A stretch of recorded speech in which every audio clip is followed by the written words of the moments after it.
Welcome to the Family Beacon podcast from Minnesota Family Council with hosts Grace Evans and Moses Brattrud. Stay informed on the top stories on life, family, and religious freedom. Get the facts, stand for truth. Hello and welcome back to the Family Beacon podcast. I'm Grace Evans. I'm here with Moses Brattrud. Today we're going to be talking about the Virginia governor's election, the efforts to defund the police in Minneapolis and the ballot, as well as the oral arguments concerning the Texas abortion law and New Life Family Services Gala, a gala that I recently attended. Moses, why don't you go ahead and kick us off with our first story of the day? Yeah, so it's great to be back behind the microphone after a week off, and I just want to say, it is so wonderful to have the election results that we saw this week. Mm-hmm. It is honestly like it. I was texting with folks about the Minneapolis police referendum last night, and I just said this is a God thing. Mm-hmm. So I'll back up. Minneapolis voters rejected the effort to defund the police department by 56 to 44%. Yep. This is huge. So as a reminder, we talked about this a few weeks ago when Minneapolis, as the election approached. And this would have removed the requirement that the city fund the police department. Mm-hmm. So the city has a constitution, it's called the charter, and the charter says you have to have a police department and you have to fund it at a certain level. So this would have removed that requirement and and would have created a new Department of Public Safety, which would have possibly employed law enforcement officers. And the fact that they would never say that it will. It's just that possibility. Yeah. And like we've talked about before, I think we should just recap why we oppose that, why we oppose defunding the police. Yeah. So let me just give you some stats on Minneapolis this year.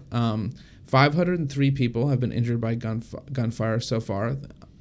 Increase of 26% over last year, which was itself a record-breaking year. Homicides are up 16%, that's robberies crazy. Up 5%, aggravated assaults are up. 10 people have been killed by machine guns, which is unprecedented. Wow. Yeah, and I didn't even know the people had machine guns in Minneapolis. That's crazy. Yeah, 935 machine gun rounds have been fired, according to the ShotSpotter system, which basically is the system of mics around the city that pick up gunfire. And so that was only 5 activations of automatic weapons last year by this time, 935 this year. And carjackings are also up 35%, and gunshots are up 28%. And carjackings are, what did you say? Carjackings are way up. Yeah, it is absolutely it's crazy. I'm scared for my car, even though it's not nice. Well, actually, Grace drives a Honda Civic, and 2005, thieves baby. target Hondas. And not to they make do? you, yeah, they do. Oh shoot. Yeah, they target Hondas. Because I have a junky car on purpose. Because I was gonna buy a new car, a nice one, but I'm keeping my not so nice one until I move out of the city after college. That's probably smart, but maybe do things to make it more junky. Like if you need me to add some dents or something, I'd be. There's already a dent, but if you want to ram into it, I mean, I won't condone that. We could do the demolition derby and then send Grace back out in that car. Honestly, I feel like having them be junky wouldn't really deter them because junky cars get stolen all the time. It's kind of crazy. They just want a working car. Yep. Which is probably why Hondas are the target. No, absolutely right. So there's a crime wave. Lock your cars in your houses, everybody. Mm-hmm. And of course, those are just the most recent events. And I think we can say that the crime wave is the most pressing reason why voters did not want to reject, why voters did not want to defund the police department. But if we go back, the Minneapolis Police Department has a checkered record when it comes to certain issues like use of force, notably, of course, in the case of the death of George Floyd and the ensuing unrest. So we're talking about a department that has serious issues. Mm-hmm. And right now we have 20% of the Minneapolis police force has begun the process of filing disability claims. Now, people who hate the Minneapolis Police Department and some people who are more just neutral observers say that this is what kind of a sick out. So officers are kind of protesting their treatment by the city by just not showing up to work and by claiming to have PTSD. And I'm not saying that they're lying. I'm just saying that that's what people are saying is happening. So like what we're obviously seeing, we obviously have a lot of work to be done. Mm-hmm. Minneapolis has a trust problem with its police. I think definitely. That's clear. And we can't look at the situation and objectively and say, oh, the Minneapolis Police Department is perfect. Right. So the question is, I think, can the mayor, Mayor Fry, is as we record this, he's ahead in the race to win re-election, but but it's not over yet. And the police chief, Medaria Arredondo, can they rebuild a police force that can take back control of the streets and win back the trust of residents? And I think, for those of you who aren't in Minneapolis, this is not just a Minneapolis issue. I mean, I live across the river in St. Paul, and my wife and I just breathed a sigh of relief. Oh, my wife said something really funny. Did she? I told her that Minneapolis had failed to defund the police, and she said, "Whew, dodged a bullet." Literally. Oh my goodness. I thought that was funny. Wow. Yeah, so like we've said before on the podcast, though, Moses and I are all for reform. We acknowledge that there are systems that have corrupt members in them. Every system has corrupt members because we live in a fallen world. So we're all for reform where it's necessary. What we're not for is deconstruction. Whenever Christians or just people in general start trying to deconstruct things, whether that's American history or race or Christianity, it's going to lead to serious problems. Right. So we're all for reform. We just don't support actually replacing the entire police force with a public health department, because that would drastically affect minority neighborhoods where crime is very high and they can't afford to hire private security. So we don't move out. So we don't support that by any means, because like we've talked about before, I've even shared my personal testimony of living in the city and how unsafe it is. There is a crime wave. We've noted that already. It would be ridiculous to abolish the police during a crime wave. It'd be ridiculous no matter what. But yeah, we do not support that, and we're very happy that it didn't pass. Yes. It was kind of scary how close it was, though. I didn't expect it to be that close, but I think you did. Well, I did, yeah. The polling before the race, the Star Tribune conducted a poll in late September, and it actually showed a majority were in favor. That's crazy. 51% were in favor of abolishing the police. And so this result in that sense is actually better than I expected, because it was 56% opposed to defunding the police. So that's good. And I think Grace really hit the nail on the head. And so I want to close out this segment with an appeal to my progressive friends. As we have discussed, Grace brought it up just now, we've brought this up in the past, minority residents of Minneapolis and of any city are vastly more likely to be the victims of crime. They are the most likely to have their quality of life negatively impacted. I see people online talking about hearing gunshots, talking about having their kids sleep on the floor so that they won't be out of the range of gunfire that's coming around. We tragically have had several children die in North Minneapolis from shootings this year. That's so sad. And it's just insane. And so progressives like to claim that they have the interests of our minority population, Black, Indigenous, people of color, at heart. And I would say to them that if that's true, then fixing public safety, working with, not against the police, to fix public safety should be something that progressives want to do, not something that they're dragged to do, kicking and screaming. Right. So that's my thought on that. Now, some more national news with maybe even bigger implications for our political landscape going forward this year is the Virginia governor's race. Yeah, so recently, last night actually, the race was called for Republican Glenn Youngkin, which is crazy because it was a neck-and-neck race between him and a Democrat. Very different agendas, actually opposite on the political spectrum. Both have very good websites, honestly, campaign websites. Like, you can clearly see what they're arguing for, what they're advocating for. You know, one's very pro-life, one's very not pro-life, one's very pro-critical race theory. So Youngkin mentions pro-life specifically on his website? Not specifically on his website, I'm not sure, but he is explicitly pro-life. Excellent. Yeah, and then the Democratic candidate is explicitly anti-life, and it is huge because no Republican has won a statewide race in the state of Virginia since 2009. Wow. So it really is a legendary moment, if you will. And it also sets a precedent for the new presidential election and whether Biden's going to be reelected. So it really is a win. And I didn't expect it to be called this way, honestly. No, yeah, it was, I had been following the race a little bit using the website 538, which tracks polls and puts them all together into an average of different polls. And McAuliffe, the Democrat and former governor of Virginia, he was consistently ahead in the polls, going up until just a week ago, or even up until the day of. And it's interesting, Grace, what really tightened the race. Yeah. So there's been a lot of controversy in Virginia about education. And some of that has been about critical race theory, which we've discussed on the podcast. And some of that has also been about a sexual assault case in Loudoun County in Northern Virginia. And most of you have probably heard about this. It involves a student who was who identified, as far as we can tell, as gender fluid. And the male student was wearing a skirt, and the sexual assault took place in the women's restroom. And then that student was just moved to another school. They were not immediately arrested. That's crazy. He was not immediately arrested. And then he committed another sexual assault.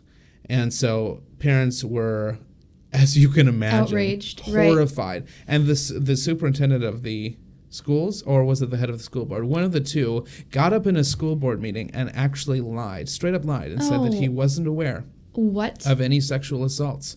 This is in Virginia? This is in Loudoun County, Virginia. Wow. And so this is huge, and parents in Loudoun County were already up in arms over critical race theory, and then this happened in their schools, and it just became so clear that, and then you add that to the mask mandates, and everything. Education became a huge issue in the Virginia governor's election, and education is not always an issue that favors conservative candidates, because conservative candidates are not always the ones advocating for tons of funding for schools and all sorts of things like that. But Glenn Youngkin says that he will pass the biggest education budget in Virginia history. Hopefully that money will go to good ends and not just subsidizing bad teachers and things like that. This is straight from his website. He says, we will restore our high standards for schools and our students, ban critical race theory, invest in our teachers and schools, and empower parents with real choices. That's great. There we go. I think it's great that in a blue state like Virginia, he's coming out and saying, ban critical race theory. And I have to say, we're living in a bit of a Alice in Wonderland moment, because every article I've seen about this has said that critical race theory is not being taught in Virginia schools, where I have seen a slide deck from the Virginia Department of Education from when Terry McAuliffe was governor, specifically advocating that critical race theory be taught in Virginia schools. Crazy. Everyone knows that it's being taught in Virginia schools. The only question is whether it's being taught under that name, which it's usually not, or whether it's being taught under various other names through various other curricula that all are can legitimately be considered critical race theory. So I just think it's crazy that we have a Republican winning in Virginia, period. It is and crazy. A Republican winning on the issue of education. Yeah, and I want to talk just also briefly about the Attorney General and that race, because I think that ties into it, just about wins and how we can be celebrating, right now in culture, because sometimes it can seem like all the odds are against us, and that the progressives are winning, and that the anti-Christian movement is winning, but it's not. It's not true.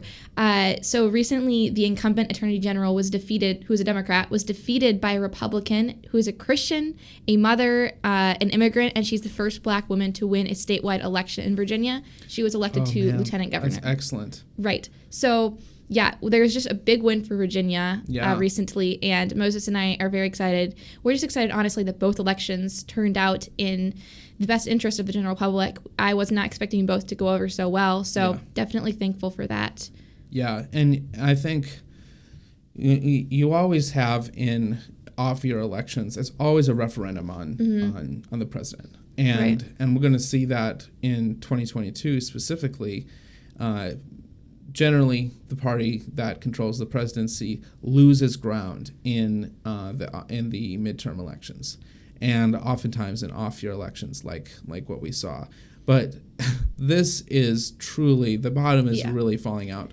Not only for Virginia to elect a Republican governor when it's been trending left for decades, but for a Republican in New Jersey to get within less than 1 percentage point as we record this and that's just insane. Virginia, I think New Jersey hasn't had a Republican governor since 1977. Wow, that's and so very long. The Democrat there will probably prevail based on where the uncounted votes are, but that's just crazy. And if I'm President Biden and his administration right now, I'm scared because we're clearly seeing a groundswell of opposition to, for example, what was originally going to be a $3.5 trillion spending bill.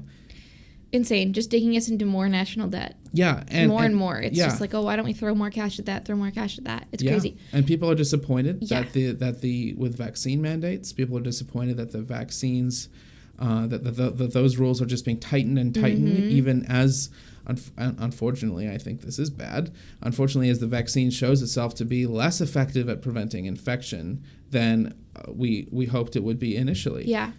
So it's just, I do want to state something too, because I know that this segment of the podcast could seem very partisan, and I just want to quickly talk about that because Moses and I, MFC and Moses and myself are not specifically affiliated with a certain party. I know that we talk a lot about the policies that the progressives are trying to implement and how we stand against them. However, Moses and I aren't opposing policies simply because they're tied to a specific political party. Moses and I actually disagree on a variety of topics. I specifically don't align with a certain party, honestly, because I disagree with some things that the Republican Party does, actually a lot of things. And so I am not a partisan voter, honestly, and neither is Minnesota Family Council partisan. It's nonpartisan. And so when we're talking about all these issues, what we're trying to talk about is the issue, not the actual party that's backing it. And so I wanted to make that clear. Yeah, that's really important. Like, full disclosure, I usually vote third party in presidential elections, and yet we're seeing a situation where on issues like life and religious freedom, it does seem like Republicans are often the only choice, and that's not an endorsement of them. We're not endorsing it. I mean, the elections are over. We just we have another year now before the 2022 midterms, but we really root for organizations like Democrats for Life. Absolutely, Democrats for Life is amazing. Yeah, who are trying to take back that party so that social conservatives, like people who believe in life and religious freedom and family, the people that we represent, who aren't beholden to any party, that those people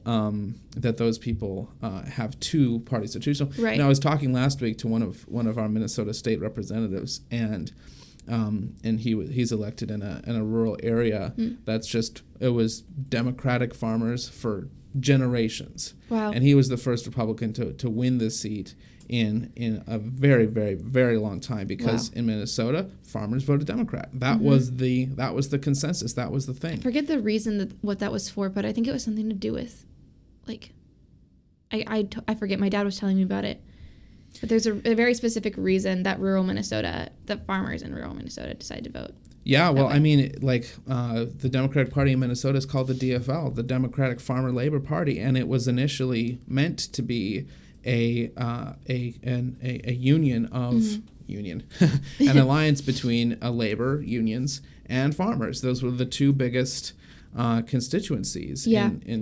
So we're against. Moses and I are both against many policies that the radical left pushes, but we're also against many policies that the radical right pushes. Both are dangerous, and as we've done before, we're not afraid to criticize the Republicans. We criticized the GOP when there was a recent scandal. Yes. We criticized them heavily. There are plenty of things we don't support. The right actually is full of conspiracy theory sometimes, and we've done a whole unwoke video on that, which we'll have linked in the description and on the screen for you. That's very dangerous, and it's not what we're called to do as Christians, and so not afraid to criticize either, but we are seeing the gap between progressives in Christianity just drastically lengthen. It's so hard to, honestly, I don't know how you could truly be a Christian and vote for the pro-choice movement. I don't see it.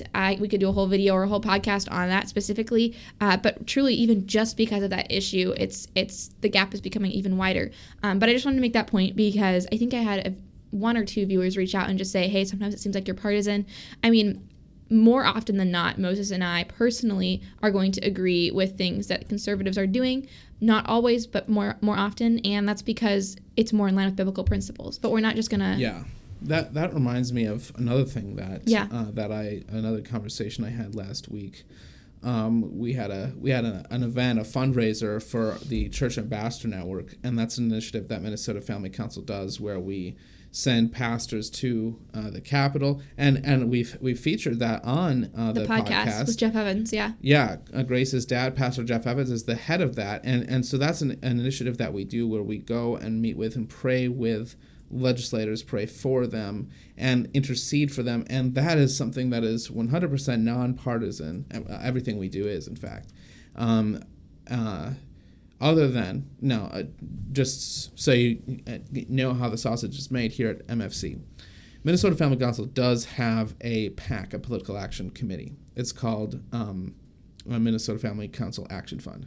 Mm-hmm. And with that PAC, we will endorse candidates at the local level. So, for example, we didn't endorse anyone for president last election, but we will endorse candidates at the state and local levels, and we do that because not because those candidates are members of a particular party, right, but because those candidates values reflect our values. Right. So last week at this fundraiser, Bob Vanderplatz, who's the CEO of the Family Leader, which is our sister organization in Iowa. Yeah. He had a great comment. He was talking about a conference they had, and at a conference they had a pastor said, "Will the church be transformed by the culture, or will the church transform the culture?" Mm-hmm. Mm-hmm. I'm not saying it, unfortunately, quite as well as he did. Yeah, that's good. But like that's Grace and I are of the church party, right, which doesn't exist. Like, we are not interested in advancing the careers of politicians. We don't care about party politics.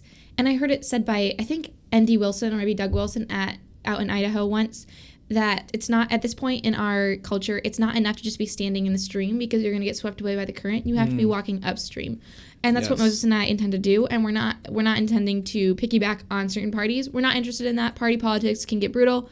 We're not interested in that at all. I hope our actions have shown that, and will continue to show that, as we are unafraid to criticize both parties when they stray from biblical principles. Right. So we are interested, first of all, in the furthering of the gospel, mm-hmm, in the church being an effective and winsome and Christ-like voice for change in our culture, and not being changed by the culture, but transforming it through the gospel.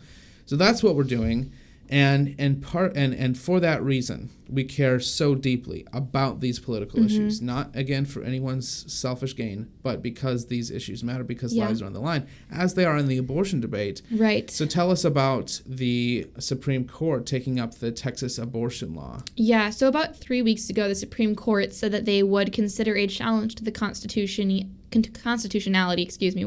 of the Texas abortion law. And for viewers that are new and listening, haven't followed up with politics, the Texas abortion law effectively bans all abortions in the state of Texas. It saves over 100 babies every single day, which is such a miracle. So after viability, that is, you cannot undergo an abortion. I think rape is after a heartbeat is detected. After a heartbeat is detected. I'm sorry. Yes. 6 weeks. 6 weeks. Wow. Okay. Yeah. Big difference there. After the heartbeat is detected, and so that ties into viability, and that's why the Supreme Court is taking up, well, part of the reason this contributes to the Dobbs v. Jackson case at the Supreme Court level, and they'll be considering this in conjunction with viability, and that's what I was getting at. But anyways, for 3 hours on November 1st, that was Monday, the Supreme Court sat and heard oral arguments and filings made by both opponents and defenders of the Texas heartbeat law. And basically, there are two main challenges lodged. And one was by abortion providers, and one was by the U.S. Department of Justice. And interestingly enough, the Wall Street Journal reported on this, and they said that their arguments were not concerning abortion. This wasn't an abortion debate. Rather, both of these different challenges focused on the technicalities surrounding the law and the lawsuits challenging it, rather than abortion rights. So what they're challenging is private parties being able to actually sue parties involved with abortion. Now, it must be stated that rapists cannot sue women for undergoing an abortion or seeking an abortion, and women themselves cannot be sued it would be the abortion providers that would be sued. But anyway, so they're challenging whether the private citizens have the right to do that and whether that's constitutional, which is interesting. And I think the Wall Street Journal really did hit it right on the head when they said that the Texas law is currently unconstitutional under the current ruling of Roe versus Wade. Now, let me unpack that for you. I'm not saying that being anti-abortion is unconstitutional, because everyone is endowed with the right to life under our Constitution, so that is constitutional, but it's incompatible with Roe v. Wade. Roe v. Wade is the one that's unconstitutional. So what they're really bringing to the table here is the inconsistency between Roe v. Wade and what's happening in Texas. And so that's just it's good that people are catching on to that, because it is very inconsistent, and hopefully Dobbs v. Jackson, which that we're going to start hearing arguments for that soon, hopefully that will reconcile the inconsistency there. And one more thing to note is it's interesting that these complaints with regard to the Texas abortion law were brought to the Supreme Court, and they kind of bypassed the Texas courts, which that's interesting. I mean, it's just, there's a whole other conversation about, part of the Supreme Court's job is to not hear cases that aren't even worth their time. Right. Not that this case isn't worth their time, because it's very important, but it should have been brought to Texas first. So, Moses, do you have anything else to add to that, to shed light on anything specifically there? Yeah, it's interesting. So I think that we don't know when the Supreme Court will issue a decision about the Texas abortion law. However, from what I heard from people who are in the room, this did not go well for the Texas law. Right. People are worried, that Justice Kavanaugh, for example, is worried that, for example, a blue state could pass a law, like Vermont could pass a law saying that if a gun is used in a murder, someone could sue the store that sold the gun. There's something like that under this idea that private citizens can they're not taking justice into their own hands. It's not vigilante justice. They're just, as private citizens, bringing suit against someone under our robust legal system. And so I think it's a really ingenious challenge to the constitutionality of abortion. But I do think that what Grace is saying is correct via the Wall Street Journal. This is currently unconstitutional. Yep. So the Supreme Court probably has no choice but to overturn the Texas law. Now, the Dobbs v. Jackson case, which will be heard on December 1st, oral arguments, that is the real show. That is when the Supreme Court will explicitly take up the question of whether states can regulate abortion, as Grace said, before viability, which Roe v. Wade defined as 24 weeks. So that is the chance for the Supreme Court to absolutely reconfigure American abortion law. And that's why we've talked about it so much on this podcast. It's something that we should be praying for right now. Yeah. And throughout, we will probably we'll have our arguments, as we said, beginning of December. Probably not a decision until late spring or early summer of next year. Yeah, and we'll have our general counsel, Renee Carlson, on here to talk more extensively about the Dobbs v. Jackson case. She is brilliant, and we've wanted to have her on for a long time, but we want to have an episode where she just really unpacks what we should be looking for, the possible outcomes, because there are multiple possible outcomes, and just what it would mean for Minnesota, too, preparing for a post-Roe world here in Minnesota, and what obstacles we would have to overcome in our state specifically, even if we were able to abolish abortion on a national level. So definitely stay tuned for that, because we would love to have Renee on soon. Yeah, it's really an exciting time, because if Dobbs v. Jackson were successful, then we would be in the immediate situation would be that abortion would still be legal in Minnesota. Right. And when we have Renee on, she'll talk more about why that is and what we can do about it. But if we can abolish abortion in Minnesota, then we can abolish it anywhere. That really is the catch. Absolutely. It is right now. Abortion is legal in two ways: at the federal level and at the state level. And if we get it so that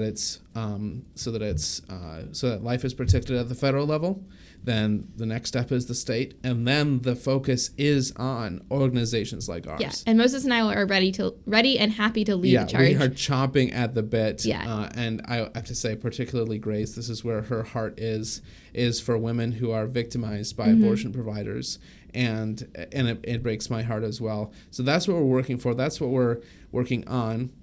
I want to say one quick note. Some people have asked how Minnesota Family Council gets involved in local elections. So we didn't have any statewide elections this year, but Minnesota Family Council did get involved in several key school board races. And I'll be sharing an update about that later via our emails. Make sure you're signed up to get our emails.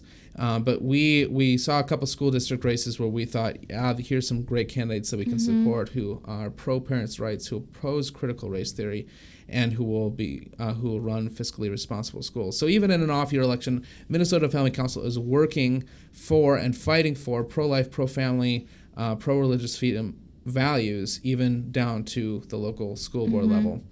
Grace, tell us about the banquet you were able to attend recently. So it's one of my goals here while I'm here and living here as a college student to just affiliate myself with and just get to know the other pro-life organizations in Minnesota, whether that's pregnancy resource centers or other ministries, just because I think it's so important to know what options are available to women, so that I can quickly give them an answer if they're wondering where they can get a free ultrasound, where they can get other free services. And so I've been touring different pregnancy resource centers and attending their banquets just to support them and show that young people do care about protecting life. And so recently I had the privilege of attending the New Life Family Services Gala, and this is an amazing organization, Moses. First of all, they do so much, and they really prove that being pro-life is about being pro-all life for all of life, not just being pro-birth. Excellent. Which is one of the talking points from progressives. So they have an adoption nonprofit, which is to help people with adoption and in that train. And then they also have a organization called Conquerors, which is for women struggling from post-abortive trauma. And that's amazing. Wow. And then they have their Pregnancy Resource Center, which is their biggest chain, of course. And I think they have at least 3 different locations. One in St. Paul. They're building one in Phillips neighborhood, which is excellent. Amazing, which is right where I live, huge minority community, and right where we do need a pregnancy resource center that offers life-affirming support and care. Yes. So, and then they also have one, I think, in Richfield, I believe, at least in those areas. The one in St. Paul is right next to U of M, which is awesome. So anyways, they have all of these different ways of being pro-life, and I attended their banquet, and it was absolutely amazing. They had so many testimonies. They had one testimony from a father that unfortunately struggled with addiction, and he wasn't married to his wife, and so they decided to give their child up for adoption because of his instability at the time to be a good father. And it was so touching. He was so grateful for the opportunity that they had to choose life, and that the support and care that they received. And thankfully now he's actually been able to turn his life around, and as soon as his child was born, hasn't struggled with his addiction. I mean, there's still a struggle, but he hasn't fallen back into it. And so it was so touching. Definitely teared up with that. And then there was also another story from a couple that they were so cute. They were about 70 years old, I think, but they had dated in high school. She had gotten pregnant. They were 17. Back then, abortion was only legal in New York. So when her mother found out, she flew her down to New York by herself to get an abortion, sent her on a plane. Oh, jeez. I know. And there was a big miscommunication between her and her then boyfriend, because her mom was really forcing the abortion, and he thought that she wanted the abortion as well, and her mom was like, oh, you have to pay for the abortion, that the boyfriend had to pay for the abortion. And in reality, the girl didn't want the abortion at all. Neither of them wanted the abortion, but they weren't able to communicate about it because they were young and they're pressure from their parents. So anyways, he ended up paying for it, which is so sad. And when she came back, they almost immediately broke up because of the trauma and just how it affected her. And they kept in touch via Facebook for years, but they both got married to different people. Their spouses ended up actually dying. They eventually reconnected years and years later, about 10 years ago. So they're about 60 years old at this point, and still had never recovered from the trauma of losing their child. They had had different children, but they had never recovered from that. They were able to reconnect, and went through Conquerors, which is the post-abortive program that New Life Family Services offers. Wow. And really were able to face those, just all of the trauma that they faced and hurt that they faced and miscommunication, and really deal with that. I mean, of course, it's ongoing. The guilt is but able to just go through it together. And now they're actually engaged to be married, which is the sweetest thing. But you really have to hear it from them. I mean, I was just crying so much. It was so sweet and so tender, and they were just so appreciative of New Life Family Services and the work that they do. So one of their major things that they're doing is building that Phillips Pregnancy Resource Center, which is amazing life-saving work. And I definitely recommend supporting them if you can. I mean, tell your pregnant friends about them and the work that they do. All of their services are 100% free, which is amazing. Wow. So free ultrasounds, which ultrasounds are very expensive, absolutely free STD testing, free parenting classes for women. So Grace, don't tell them that. We want them to keep believing that we're only pro-birth. So really pro-life for all of life. Yes. And I'm telling you the secret now. The secret's out. We actually care about everybody through all stages of life. We want them to live a fulfilling, happy life and not be lost in poverty, and most importantly, to find Jesus. Yeah. So I absolutely love the work that they're doing. And one of my friends who used to attend Bethlehem College and Seminary, where I go to school, is now the office manager for one of the locations. Oh, great. So Excellent. cool connections there.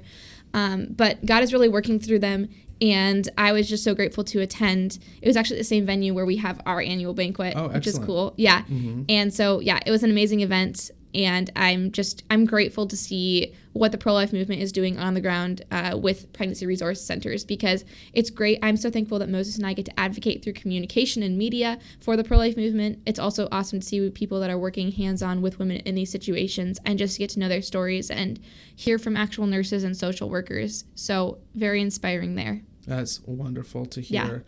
So ending on a positive note, it's been a big week.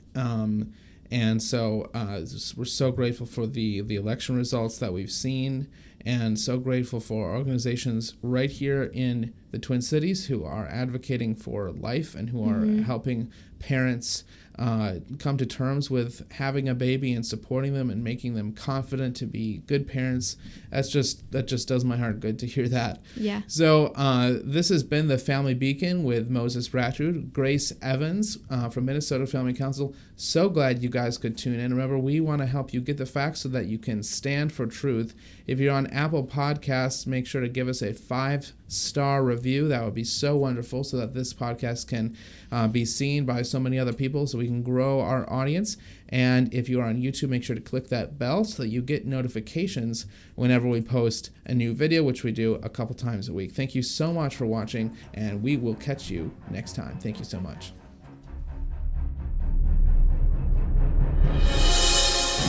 Thanks for listening to or watching this episode of the Family Beacon podcast from Minnesota Family Council. Subscribe wherever you listen to podcasts so you're up to date on life, family, and religious freedom.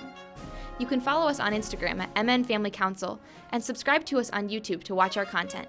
Get the facts, stand for truth.